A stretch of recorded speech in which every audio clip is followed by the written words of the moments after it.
మనందరికీ Nick Vujicic తెలిసే ఉంటుంది. Nick Vujicic, a guy born with no legs, no arms. Full name is John Nicholas James Vujicic. Full name is Nicholas James Vujicic.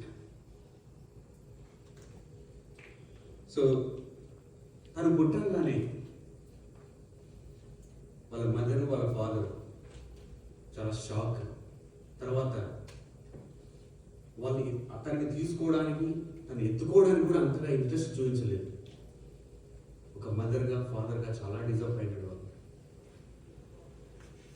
తర్వాత అలానే పెరుగుతూ ఉన్నాడు. చాలా అవమానాలు, అవహేళనలు, డిప్రెషన్స్. ఒకనొక సందర్భంలో ఆ డిప్రెషన్లో సూసైడ్ చేసుకోవాలని కూడా అనుకునే సందర్భంలో కొంతమంది తనను కాపాడి ఆ విధంగా తన ప్రాణాలతో బయటపడి బ్రతికాడు. తర్వాత సహజంగా వాళ్ళ ఫాదర్ వచ్చేసి పాస్టర్. సో సహజంగా నిక్కి బైబిల్ చదవడం, క్రైస్తవం గురించి తెలుసు. ఆ సందర్భంలో బైబిల్ చదివేటప్పుడు ఒక ఇన్సిడెంట్, ఒక సందర్భం బైబిల్లో తనని చాలా అట్రాక్ట్ చేస్తుంది. ఆ ఇన్సిడెంటే తన జీవితాన్ని చాలా మార్పు చేస్తుంది. అదే ఏంటంటే జాన్ చాప్టర్ 9లో ఆ సందర్భం ఏంటంటే జాన్ చాప్టర్ 9లో సందర్భం ఏంటంటే తనకి ఏ విధంగా అది క్యాచ్ అంటే తన లైఫ్ని మార్చేసిందంటే ఇది చూడండి.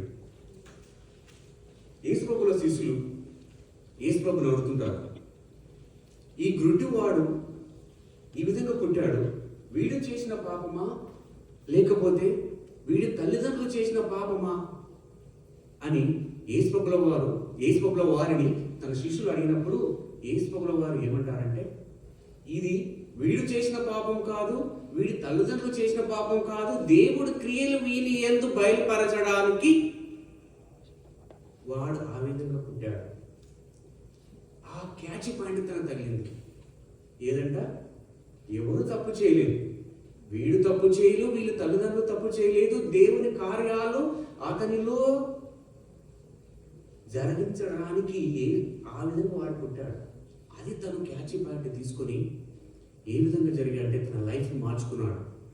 డిప్రెషన్లో నుంచి బయటకు వచ్చాడు. చిన్న గ్యాదరింగ్ స్పీకర్ అయ్యాడు. తర్వాత నెక్స్ట్ మోటివేషనల్ స్పీకర్ అయ్యాడు. నెక్స్ట్ ఎవాంజలిస్ట్గా ఉన్నాడు. ఇప్పుడు హీజ్ ఎవాంజలిస్ట్. ఆంధ్రాలో కూడా ఉన్నాడు అంటే స్కూల్లో వెళ్తే.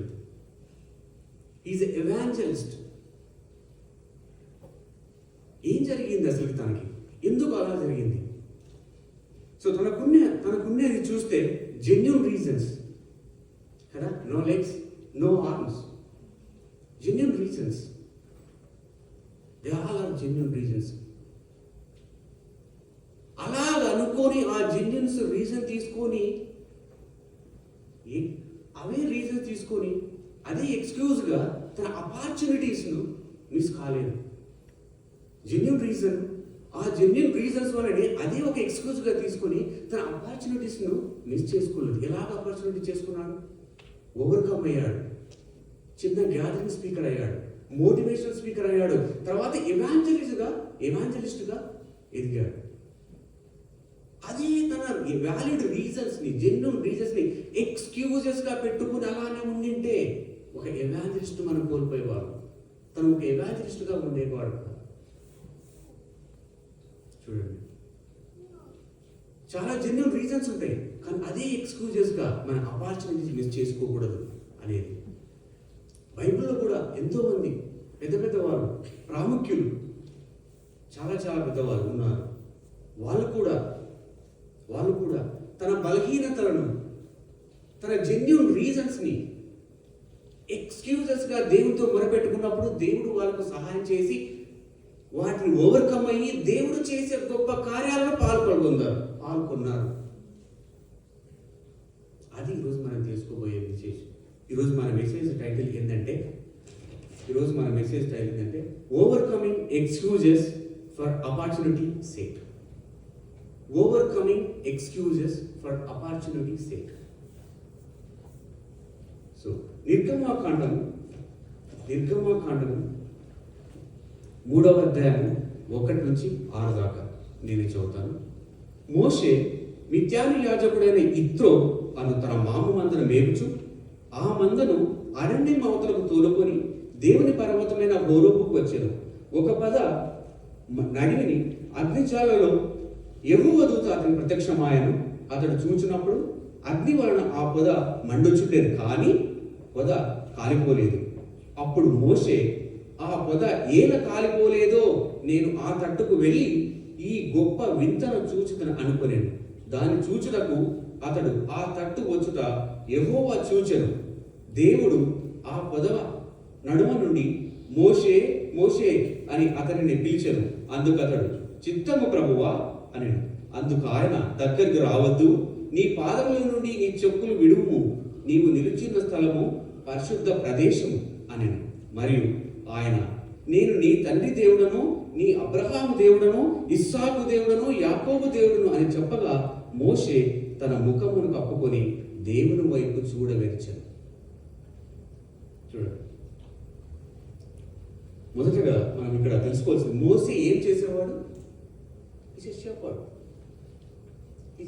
షెపర్డ్. మందలను మేపేవాడు. అలా మేపుతూ ఎక్కడికి వెళ్ళాడు? హోరేబు అనే పర్వతం దగ్గరికి వెళ్ళాడు. హోరేబు అనేది ఇంకొక పదం మనం చూసుకుంటే సీనాయి కొండ. సీనాయి కొండకు మనకు చాలా ఒక సిగ్నిఫికెంట్ ప్లేస్ అది. అక్కడే కదా మోసే 10 కమాండ్మెంట్లు తీసుకునే దేవుని దగ్గర నుంచి. సో అలాంటి ఒక ప్రాముఖ్యమైన ప్లేస్కి మోషే అక్కడికి వెళ్ళాడు.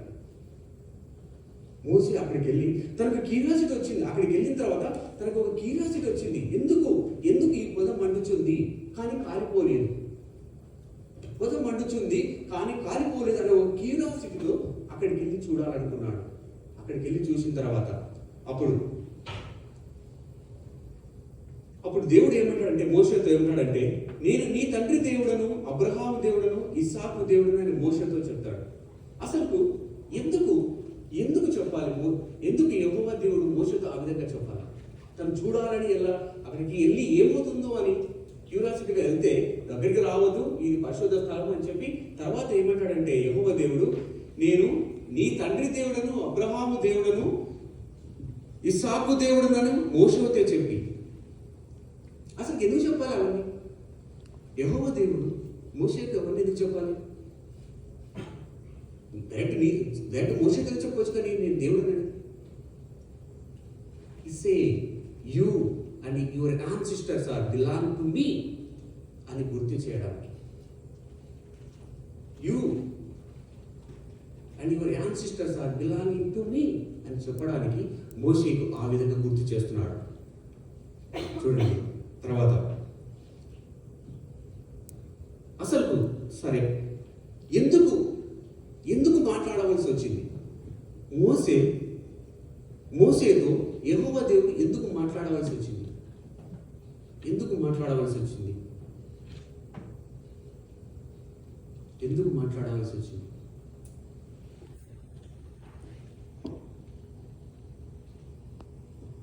ఇశ్రాయేలులు కష్టములో ఉన్నారని తెలిసి యెహోవా దేవుడు మోషేను వాడుకోవాలని చెప్పి మోషేను పిలిచాడు. ఏం కష్టం వచ్చింది ఇశ్రాయేలులకు? అప్పుడు ఎక్కడున్నారు? అప్పుడు ఐగుప్తులో ఉన్నారు.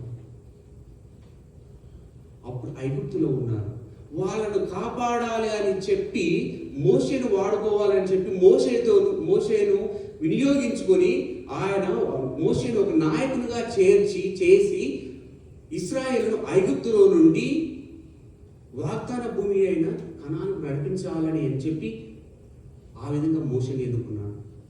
ఏం కష్టం వచ్చింది తెలుసా? ఇప్పుడు మనకు అందరికీ అర్థమైంది ఇశ్రాయేలుకి ఏం కష్టం వచ్చింది.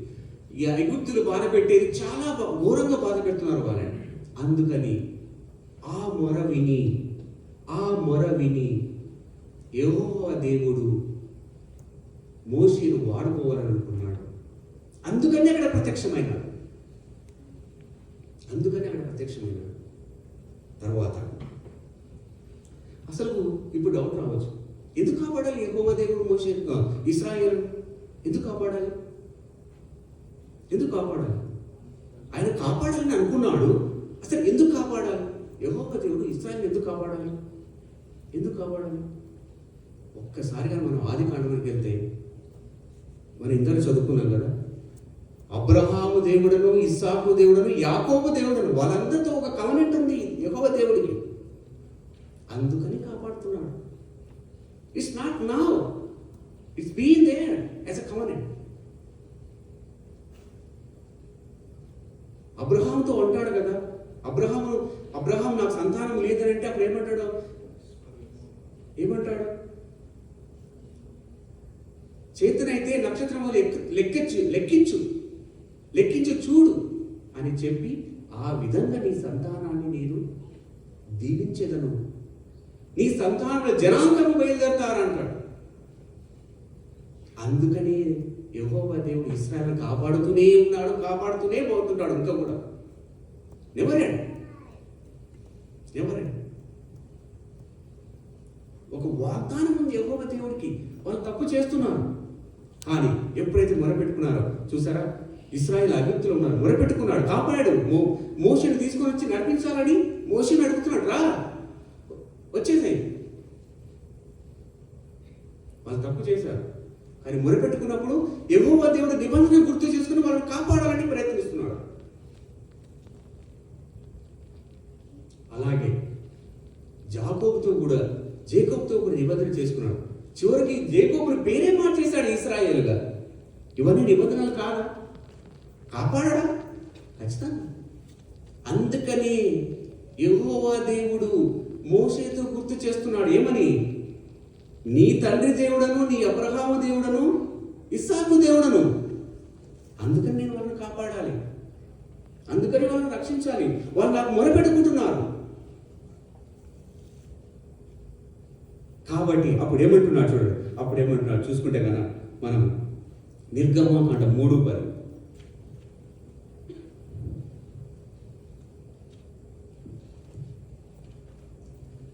కాగా రమ్ము, నిన్ను ఫరో యొద్దకు పంపెదను, ఇశ్రాయేలు అయిన నా ప్రజలను నీవు ఐగుప్తులో నుండి తోడుకొని పోవాలని. సో మనకి ఇప్పుడు అర్థమైపోయింది కరెక్ట్గా. సో అప్పుడు మోషేతో అంటున్నాడు యెహోవా దేవుడు, రమ్ము, నిన్ను ఫరో యొద్దకు పంపెదను, ఇశ్రాయేలు అయిన నా ప్రజలను నీవు ఐగుప్తులో నుండి తోడుకొని పోవాలని. ఇక్కడ నుండి మన మెసేజ్ స్టార్ట్ అవుతుంది. ఇది యాక్చువల్గా మెసేజ్ స్టార్టింగ్ పాయింట్. మనం దానికి మోషే ఏమంటాడు తెలుసు, నిర్గమ 4:10.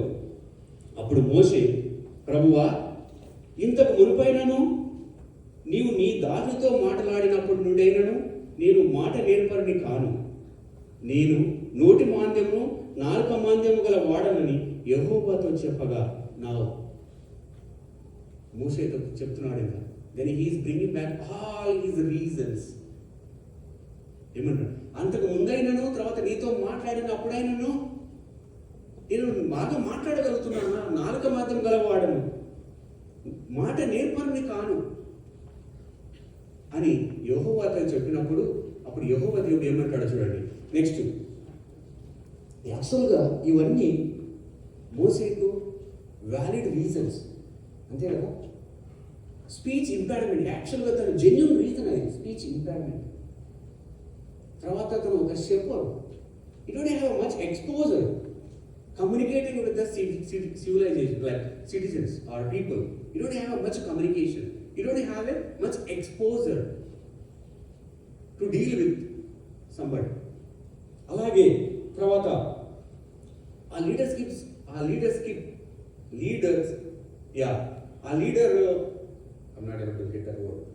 లీడర్షిప్ స్కిల్స్ తన దగ్గర లేవు. ఎందుకంటే తను గొర్రెల మేపేవాడు, అంత ఎక్స్పోజర్ లేదు, లీడర్షిప్ స్కిల్స్ లేవు, తర్వాత speech impairment. These are the genuine reasons. But ఈ జెన్యూన్ రీజన్స్ ని ఒక ఎక్స్క్యూజెస్ గా దేవునితో చెప్పాడు.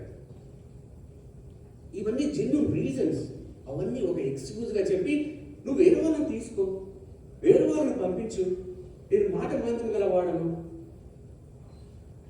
అని దేవునితో చెప్పినప్పుడు అప్పుడు ఏమంటాడంటే యెహోవా దేవుడు నిర్గమ 4వ అధ్యాయం 11-14 దాకా, యెహోవా మానవునికి నోరిచ్చిన వాడు ఎవడు? మూగవాణి గాని, చెవిటి గాని, దృష్టి గలవాణి గాని, గొడ్డివాణి గాని పుట్టించిన వాడు ఎవడు? మానవునికి నోరిచ్చిన వాడు ఎవడు? తర్వాత మూగవాణి కానీ, చెవుడు కానీ, దృష్టి గల కానీ, గుడ్డివాణిని పుట్టించింది ఎవడు? మనం ఇంతకుముందు చూసాం కదా, నిక్కు విషయంలో ఎవరు పాపం చేయలేదు.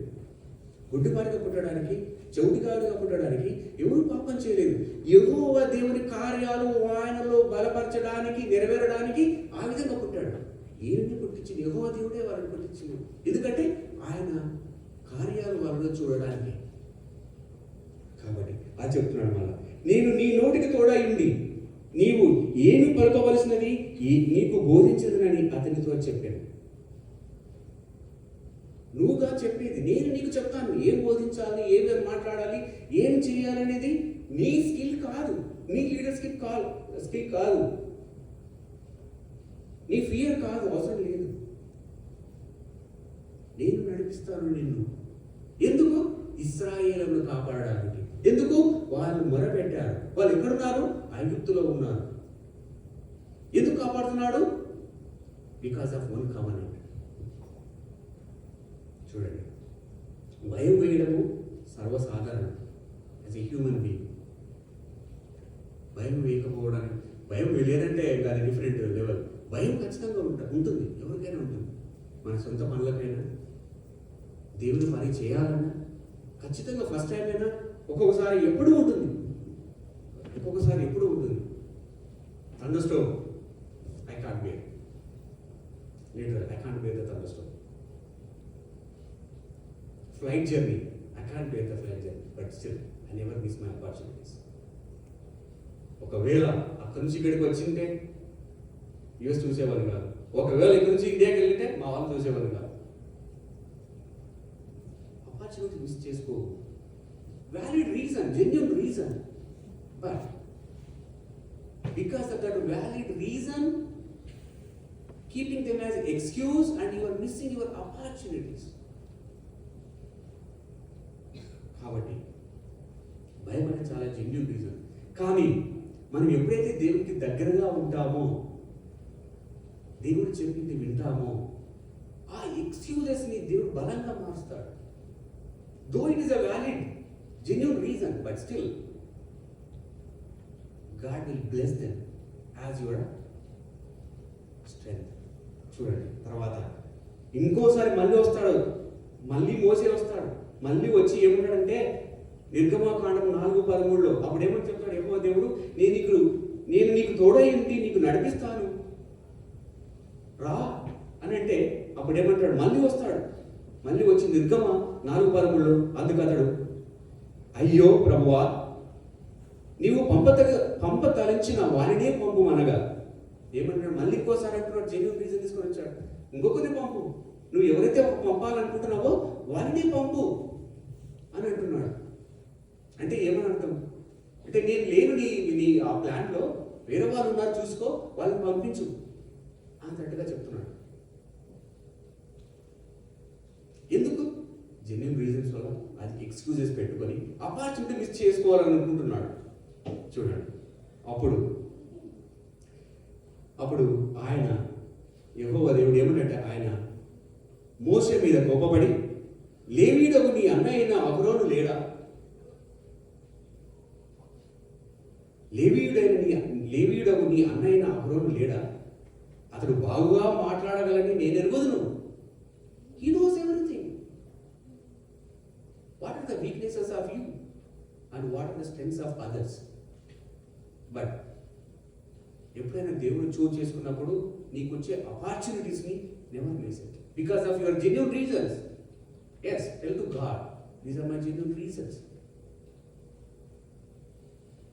But because of that, don't excuse yourself and skip or miss the opportunities. So అప్పుడు దేవుడు ప్రతి ఒక్కరిని వాడుకోవాలనుకుంటాడు, ప్రతి ఒక్కరిని. ప్రతి ఒక్కరిని వాడుకుంటాడు, ఏదో ఒక పనికి వాడుకుంటాడు. ప్రతి ఒక్కరిని వాడుకుంటాడు. ప్రతి ఒక్క పని ఉంటుంది, ఏదైనా ఒక పని చేయొచ్చు మన దేవుని విషయంలో. ఖచ్చితంగా ప్రతి ఒక్క పని ఉంటుంది, ప్రతి ఒక్కరికి ఒక పని ఉంటుంది. చూడండి, ఒక్కోసారి మనం అనుకుంటుండవచ్చు, నాకు ఆ స్కిల్ లేదు, నేను ఆ వీక్నెస్తో ఉన్నాను అని అనుకుంటుండొచ్చు, నేను అనుకుంటుండొచ్చు. కానీ ఒకానొక సందర్భంలో దేవుడు వీక్నెస్ ఉన్న వాళ్ళని కోరుకుంటాడు. ఆ వీక్నెస్ తీసి బలంగా మారుస్తాడు, స్ట్రెంగ్త్గా మారుస్తాడు. చూడండి, నేను ఇంకా చెప్పాలంటే వీక్నెస్ ఉన్న వాళ్ళనే దేవుడు కోరుకుంటాడని చెప్పగలను. వీక్నెస్ ఉన్న వాళ్ళు, ఎందుకంటే దేవుడు కార్యాలు బలపరచాలి అంటే, బయలుపడాలి అంటే వీక్నెస్ ఉన్న వాళ్ళని బలంగా చేసినప్పుడే ఆయన కార్యాలు బయటపడతాయి కదా. అలాగని చెప్పి బలంగా ఉన్న వాళ్ళని, స్కిల్ ఉన్న వాళ్ళని వాడుకోవడానికి కాదు. నో, అందరినీ వాడుకుంటాడు. అందరూ చేత ఆయన పని చేయించుకోవాలనుకుంటాడు. అందరూ ఏదో ఒక విధంగా. తర్వాత యెహోవా దేవుడు మోషేకు అహరోనుకు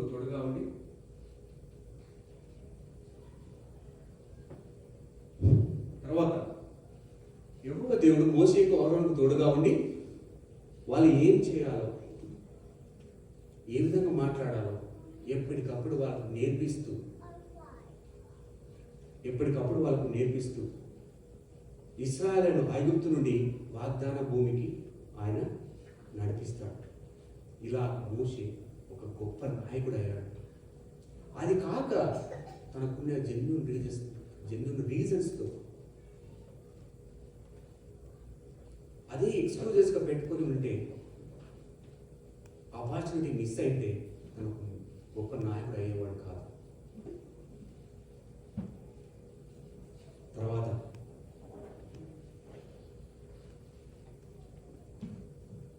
ఇంకొక సందర్భంలో మళ్ళీ ఇశ్రాయేలు గురించి అన్నమాట. ఈరోజు ఇశ్రాయేలు గురించి ఇంకొక సందర్భంలో ఇశ్రాయేలులు యెహోవా దృష్టికి తప్పు చేసింటారు.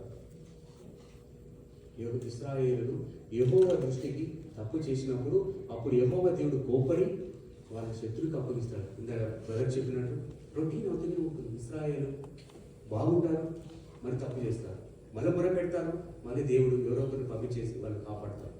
ఫస్ట్ మోసే వినియోగించుకొని వాళ్ళను ఐగుప్తులో నుంచి వాగ్దాన భూమికి నడిపించారు. ఇప్పుడు ఇంకొక సందర్భం, ఇశ్రాయేలు తప్పు చేశారు, అందుకని ఆయనే యెహోవా దేవుడే శత్రులకు అప్పగించినప్పుడు మళ్ళీ ఇశ్రాయేలు మొరపెట్టుకుంటారు, ఓ దేవా మమ్మల్ని కాపాడు అని మొరపెట్టుకున్నప్పుడు మళ్ళీ అదే దేవుడే వాళ్ళను కాపాడాలని చెప్పి గిద్యోనును వాడుకుంటాడు. అప్పుడు ఎవరికి అప్పగించుంటాడు తెలుసా? అంటే మిద్యానీయులకు అప్పగించి మిద్యానీయుల నుంచి వాళ్ళను అక్కడి నుంచి ఇజ్రాయెల్ తీసుకురావడానికి గిద్యోనును వాడుకుంటాడు. Same repeated again. మోసే కూడా అదే చెప్తాడు. మోసే చెప్పినట్టు గిద్యోను కూడా అదే చెప్తాడు. నేను భయపడుతున్నాను, నా దగ్గర స్కిల్ లేదు, నేను ఒక్కని ఇంతమందిని ఏం చేయగలను,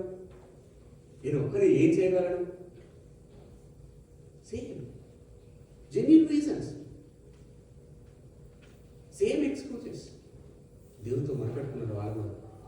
reasons are genuine, but they try to excuse and miss the opportunity. కానీ దేవుడు వాళ్ళని వాడుకున్నాడు. చూడండి, న్యాయాధిపతులు 6వ అధ్యాయం 15. అతడు, ఇది గిద్యోనుకు యెహోవా దేవుడు జరిగిన సంఘటన. అతడు, చిత్తము నా ఏలినవాడ, దేని సహాయం చేత నేను ఇశ్రాయేలును రక్షింపగలను? నా కుటుంబము మనష్షే గోత్రములో ఎన్నిక లేనిదే, నా పితరుల కుటుంబంలో నేను కనిష్ఠుడనై ఉన్నానని ఆయనతో చెప్పాను. ఎన్నిక లేని వాడను, నేను కనిష్ఠుడను.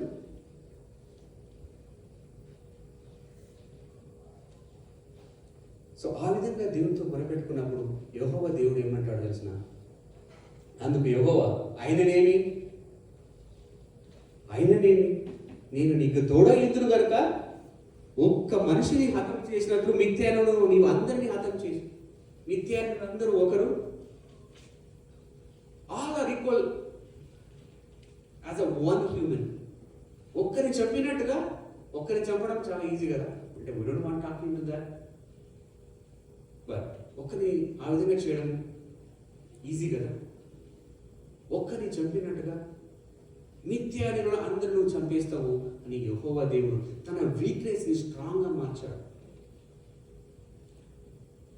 సో తర్వాత అసలు ఏంటి రీజన్స్, ఏమేమి ఉండొచ్చు ఇక్కడ గిద్యోనికి, ఏమేమి రీజన్స్, జెన్యూన్ రీజన్స్ ఏమేమి ఉండొచ్చు అంటే తనకి ఎక్స్పీరియన్స్ లేదు, తర్వాత భయం, తర్వాత ఒక్కొక్కసారి మన స్కిల్ నుంచి మనమే ఒక ఇన్ఫీరియారిటీతో ఉంటాం. ఎవరో అందరూ బాగా చెప్పేస్తున్నట్టుగా, తర్వాత నీకు ఎవరు సహాయపడినట్టుగా, దేవుడు ఉంటే నీ స్కిల్ అది ఎవరికి కావాల్సింది, నీ స్కిల్ కాదు, దేవుడు వాడుకోవాలి అంతే. ప్రతిసారి నువ్వే అనుకుంటున్నావా నీ స్కూల్తోనే మాట్లాడుతున్నావని? No, behind you God is there. Don't believe yourself, okay, don't believe yourself, just believe on God. నువ్వు మాట్లాడింది, నువ్వు ఇంటర్వ్యూ సక్సెస్ అయింది, నీ బాస్ను సాటిస్ఫై చేసింది not because of your skill, no, దేవుడు నీ వెనకాల ఉన్నందుకే అని నువ్వు నమ్మాలి. అందుకే ఎప్పుడైతే మన సొంత స్కిల్ మీద మనం ఆధారపడతామో then you go for insecure. ఎందుకంటే మన సొంత దాని మీద మనం కంపారిజన్కి వెళ్తాం. నాకు ఉండేది ఇదే, ఆయన అంత బాగా ఇంటర్వ్యూ చేస్తాడు, ఆయన అంత బాగా ఇంటర్వ్యూ చేస్తుంది, ఆమెకు స్కిల్ ఉంది, నాకు స్కిల్ లేదు. నో, మనము దేని మీద ఆధారపడాలి, నా దేవుడు ఉన్నాడు అనేది మనము ఆధారపడాలి. ఈ విధంగా ఈ ఇన్సెక్యూర్ వల్ల, వ్యాలిడ్ రీజన్స్, జెన్యూన్ రీజన్స్ వల్ల గిద్యోను ఎక్స్క్యూజ్ అవ్వాలనుకున్నాడు, ఆపర్చునిటీ మిస్ అవ్వాలనుకున్నాడు. కానీ యెహోవా దేవుడు ఆ బలహీనతను, ఆ వీక్నెస్ని బలంగా మార్చి మిథ్యానులందరినీ చంపేసి ఇశ్రాయేలును తీసుకెళ్తాడు. సో ఈ విధంగా ఇప్పుడు కూడా జరిగేది అదే. మనం అనుకుంటుండొచ్చు ఇజ్రాయేల్కి ఏమవుతుందో అనేసి, ఏమవ్వదు. There's been a covenant for generations to generations. ఇశ్రాయేలును కాపాడేవాడు కునుకడు, నిద్రపోడు. They're always safe. It's only time being, that's it. ఎప్పుడు మనం మొరపెట్టాలి, ఇశ్రాయేలు మనం అందరం మొరపెట్టాలి, అప్పుడు ఆయన మొర వింటాడు.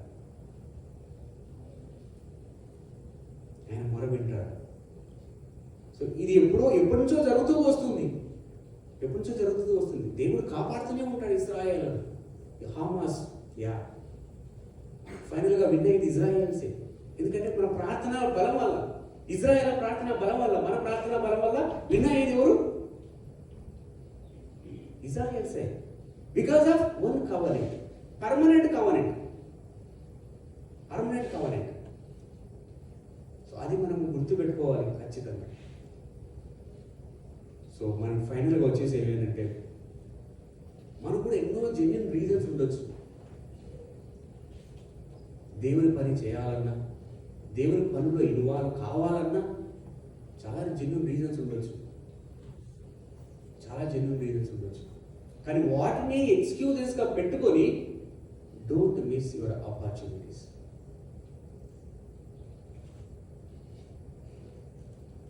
తర్వాత దేవుడు కోరుకునే గుంపులో మనం ఉండాలి. ఖచ్చితంగా మనము దేవుడు కోరుకునే గుంపులో ఉండాలి. అందరినీ కోరుకుంటాడు, తన దగ్గర ఉన్న ప్రతి ఒక్కరిని కోరుకుంటాడు, అందరినీ వినియోగించుకోవాలనుకుంటాడు. కానీ ఆ గుంపులో మనం ఉండమా లేదా అని చెక్ చేసుకోవాలి. మనం ఏం చేయాలి? మనం ఆ గుంపులో ఉండాలి అని అంటే ఖచ్చితంగా ఆయనకు దగ్గరగా జీవించాలి. ఖచ్చితంగా ఒక సాక్షిగా ఉండాలి. ఎక్కడెక్కడ సాక్షిగా ఉండొచ్చు? నువ్వు జాబ్ చేసే చోటు ఎవరైనా చూడంగానే వట్టి క్యాండిడేట్, జెన్యూన్ క్యాండిడేట్ అనేలాగా ఉండాలి.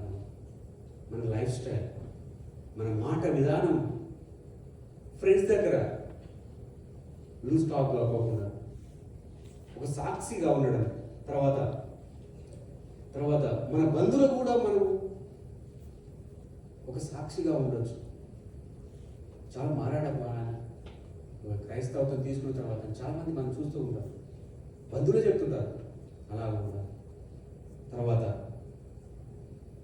చర్చిలో ముఖ్యంగా మనకు చాలా పనులు ఉంటాయి, చేసుకోవాలంటే సాక్షిగానే ఉండొచ్చు, అందరితో మాట్లాడడం, అందరితో ఒక డైరెక్షన్ ఇచ్చే ఒక సీనియర్గా కూడా ఉండొచ్చు.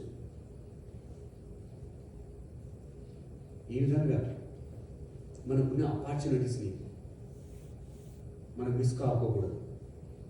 మనకుండే జెన్యూన్ రీజన్సే, ఏమైనా జెన్యూన్ రీజన్స్, నువ్వు మాట్లాడలేకపోవచ్చు, నువ్వు కలవిడిగా ఉండలేకపోవచ్చు, నీకు స్కిల్ లేకపోవచ్చు, నీకు ఇంగ్లీష్ రాకపోవచ్చు, but because of that don't miss your opportunities, especially God's wants to use it. ఆ సిచ్యువేషన్లో నీకు అవకాశం, దేవుని పట్ల అవకాశం వచ్చిందంటే never miss any opportunity. So ఈ విధంగా మనం అందరం దేవునికి దగ్గరగా ఉంటూ ఆయన చేసే కార్యాలలో మనము ఇన్వాల్వ్ అవ్వాలని, ఆయన చేసే పనుల్లో మనం కూడా ఒక చిన్న పాత్ర పోషించాలని, ఆయన ఎన్నుకునే గుంపులో మనం ఉండాలని కోరుకుంటూ ఈ చిన్న వాక్యం దేవుడు దీవించిన ఒక